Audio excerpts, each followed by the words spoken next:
no ha tenido mucha suerte. Bueno, vamos a ir ahora a un tema muy interesante, que en rigor llegamos a esto por una sugerencia del intendente de Neuquén. Está en línea Gerardo Bartolomé. Vamos a hablar del tema de los mapuches. Gerardo, buen día, ¿cómo estás? ¿Cómo te va? ¿Qué tal? Buen día, ¿cómo están? Bien, muy bien, muy bien.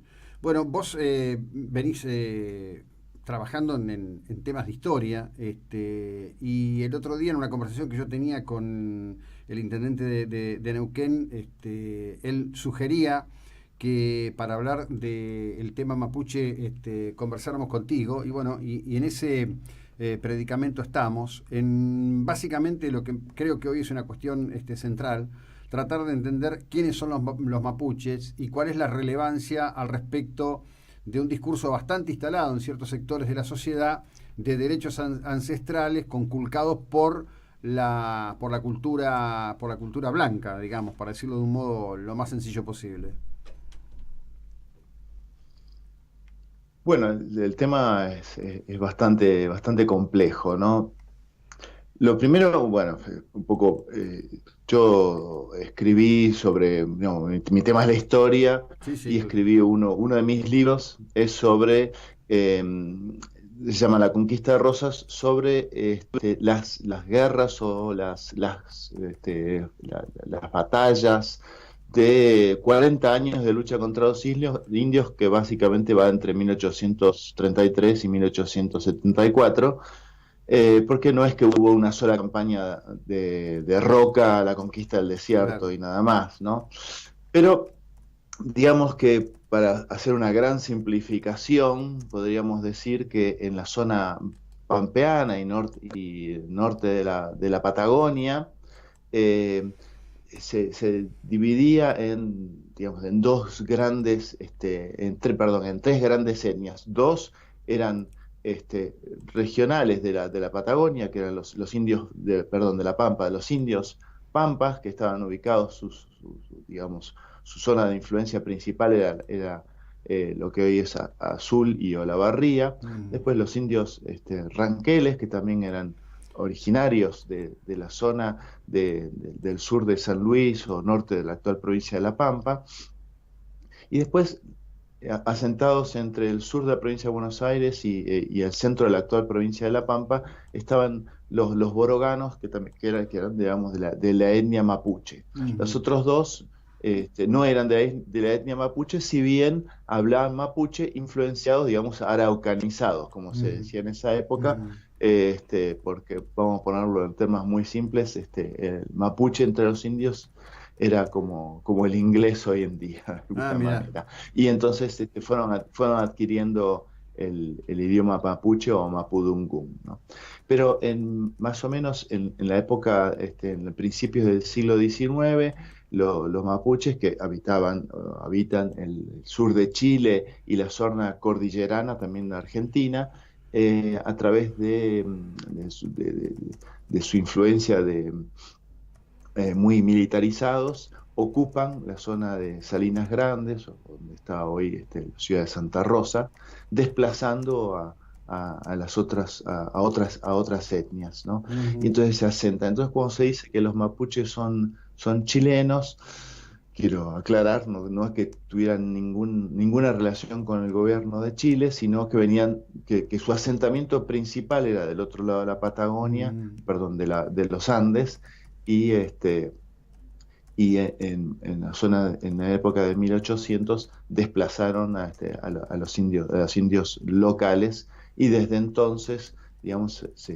generaron una gran influencia y prácticamente 40 o 50 años de guerra en la frontera interior, como se le decía en esa época. Mm. Pero, digamos, mucha gente piensa que los mapuches son chilenos y, digamos, siempre estuvieron en la zona cordillerana argentina, pero claro, su habitación, su zona principal de población era el sur de Chile, ¿no? Ujú.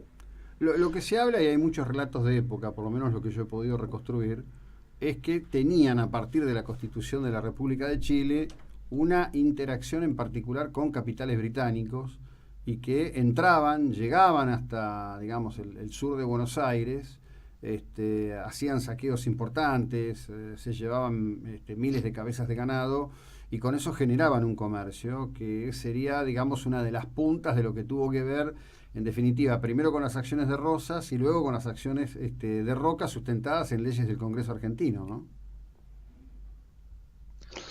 Bueno, no, digamos que tuvieran relación con los ingleses ninguna. Comercio sí, tenían comercio, hasta tenían comercio con hasta con el gobierno argentino. Pero claro, este, ellos sí generaban malones porque estaban en conflicto con el gobierno argentino, también tenían la misma temática con el gobierno chileno. Pero, digamos, muy comúnmente lo que hacían eran, sí, los malones se llevaban miles de cabezas de ganado, básicamente a la zona, para su zona argentina, en la zona de La Pampa, y otros miles a lo largo de estos 50 años se llevaron, se calcula, alrededor de 2 millones de cabezas de ganado a Chile, donde los negociaban, pero nada formal, quiero decir. También por otro lado, también negociaban con el gobierno argentino, intercambiaban otras cosas. O sea, no quiere decir que estuvieran de alguna manera aliados con el gobierno chileno. Por supuesto que la visión de la población argentina era y sigue siendo que había algún tipo de relación, pero es más que nada, digamos, si Chile era visto como enemigo de Argentina y los mapuches eran vistos como enemigos del gobierno central, uno tendría que pensar que entonces ellos eran amigos entre sí, pero no era así. Pero sí había intercambio con estancieros o gobernaciones de Chile por el tema del ganado, que no necesariamente ellos la tenían tan claro que venía de Argentina.